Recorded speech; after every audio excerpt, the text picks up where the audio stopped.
we're going to do today is I'm going to walk you through the process of using this pulp mixture, which I'm going to show you how to prepare, and we will then do an application of that into a plaster parasite mold. Just to prepare you for the actual show itself, you need a few basic things. You would need some alkaline glue, you would need a bit of Vaseline, and later on I will also show you how to use what they call a wood filler, also made by Alkaline.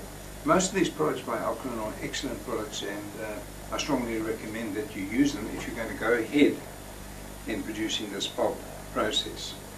Let me show you a close-up of what you do if you want to make a puppet head.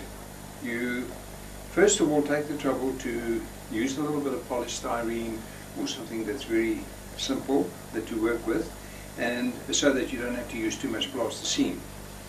And take that, form a shape, a rough shape, and onto that you can then model your plasticine. This is an example. I brought this to show you what this looks like. This is the wolf head, and I've also brought along the pig head. These were the original plasticine models that I made at the time when I was going to produce these puppets for my grandchildren, me and Liam, for Christmas. This is just showing you the close-up of the actual wolf head, and as I said, it's not that important that you be such a great artist and to do something like this. It's a question of just playing around with your plasticine and eventually getting something that you like. What I did with these, before I started to model them in plasticine, I actually prepared the concept on paper. I took a piece of paper and I drew out some sketches as to the idea that I wanted. And in this specific case, we had decided that we wanted to make a sort of a Punch and Judy show with the three little pigs and the big bad wolf. So that is what it looks like. And as I say, you can use ordinary plasticine. There's nothing special about the material used here.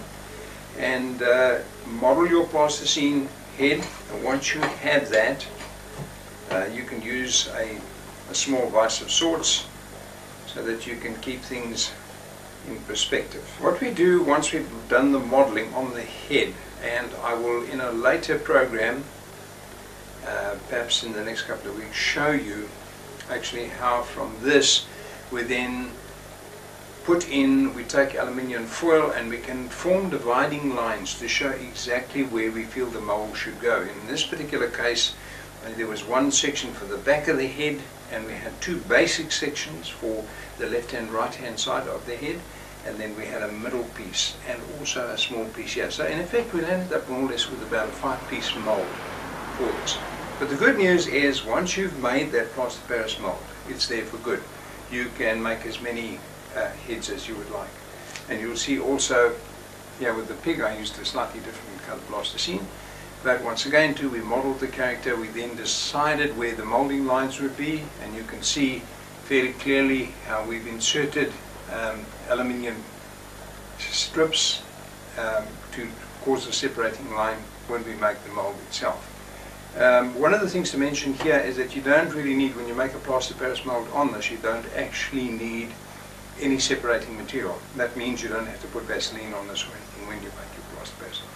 The compatibility with plaster Paris with plasticine works incredibly well. Here we have the wolf head made out of this paper pulp material. And what is quite interesting about the material is that it's probably not a new idea. It's been around for a long time. I think the Chinese people were actually quite interested in using paper to build their houses, and paper to make paper mache bowls and stuff like that. I prefer to call the product that we make, as you'll see later on in the program, I prefer to call it paper pulp, because that in effect is what it is. It's really more like a modeling clay. And you can see this was pressed into the mold that I showed you previously of the wolf's head, into each section, and then all those sections were put together, and once this had dried for about an hour, the plaster Paris mold was opened up and the wolf head was released. This mold, this casting, is as is when it comes out of that. You'll see that it's got a few blowholes in that, but later I'll show you that you can use a wood filler actually to fill that up. Before we go into preparing the mixture and showing you the process that we use. Let's open up this pig mold. Once again, you can see there was the plasticine head that we showed you earlier on. And as I said to you, I just use a bit of masking tape. It's not advisable to use elastic bands because in the process elastic bands could be perished and they could actually break while you're doing the casting. So I prefer to use good old-fashioned masking tape. Always have a reel of this around. Let's open up this mold so that you can see what the mold looks like inside. There we have it. In this particular mold, 3 little pigs were cast, so it just shows you that it's highly durable, providing you take reasonable care to look after it. You can do many casts out of the same mold. You'll also notice while I'm showing you this, you'll see there are slight registration pins. Those are indentations which help you to actually locate the parts together, and you'll see so that you can feel it fits nice and snugly together. That's once again the lower section of the pig's mouth. What I like to do is I work with this yogurt containers. Once they're finished, keep a couple of those in the kitchen. Need a roll of toilet paper, need a good spoon. You will need also your alkaline ultra. I prefer to use this alkaline ultra. It's a faster drying. You can use the normal alkaline, but it's actually better if you want to get your results out reasonably quick, and there's not a big difference in the cost. So buy the alkaline ultra wood glue. It's a water-based glue, nice to work with. None of this material we're going to show you here has any toxic effects, so it's dead right for children to work with. And we're also going to need a packet of plaster Paris. Ordinary conventional plaster Paris. There's nothing fancy. Whatever you do not go to the chemist and buy dental plaster Paris. It's far too expensive. Also, the porosity of the plaster Paris for dental is too fine. What I mean by that is that because it's a specialized material, it's got no breathing ability. So your paper pulp inside the mold is going to take longer to dry. Stick with good old-fashioned hardware plaster Paris and buy your packet of that. And then the last thing we need is get yourself a jug of water on hand so that you can have everything there to work with. Now, what I'm going to show you now might seem a bit strange, but this is normally how I work. I take the toilet roll, take out about 4 sections and start to tear it up and put it into the container. The best is not to cut it with the scissors, because you don't want straight neat edges. You want it to have rough edges so that they can bind together. It also helps in the mixing process. Right, so what we've got here is we've torn up the tissue paper and we're now going to take a little water. Let's put the water in just to soften the paper.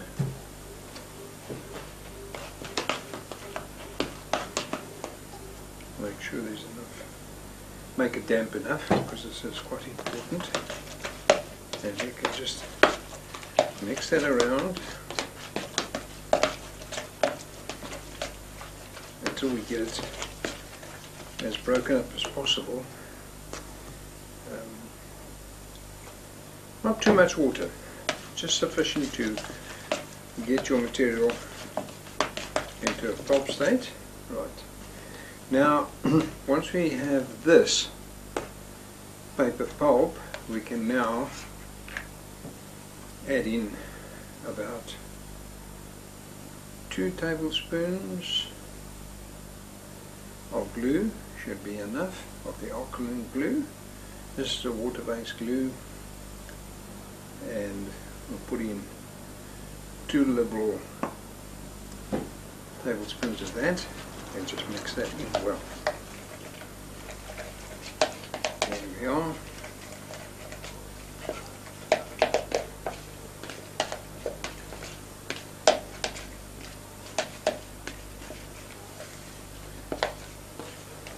As I've said before, this you will see now, once we start to add the glue in, the alkaline glue, into the mixture, it starts to take on a different composition.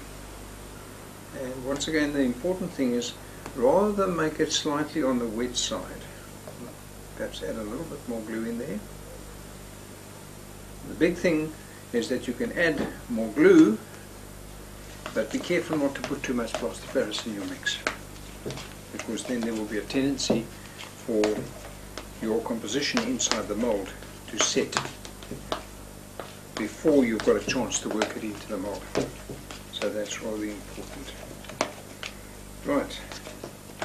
Now we've landed up with a composition with something like this, which you see is more like a very soft and wet putty. We can perhaps put a little bit more water into this, just to make it slightly on the more wetter side. Rather have it a little bit soft on the wet side than on the dry side, because remember, you must be able to press it into a mold. It must be fairly easy to work with. Let's have a look at this now. It's better, perhaps even a little more.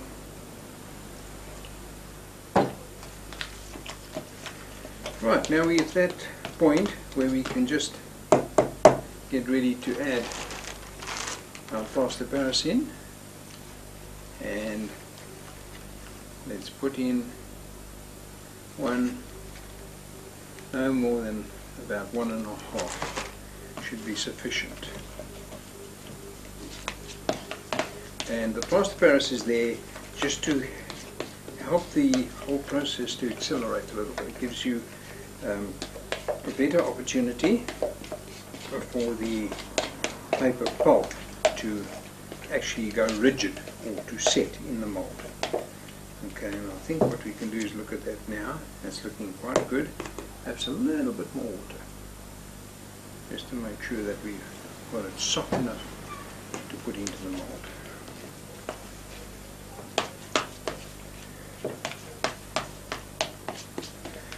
Okay, it's looking pretty good.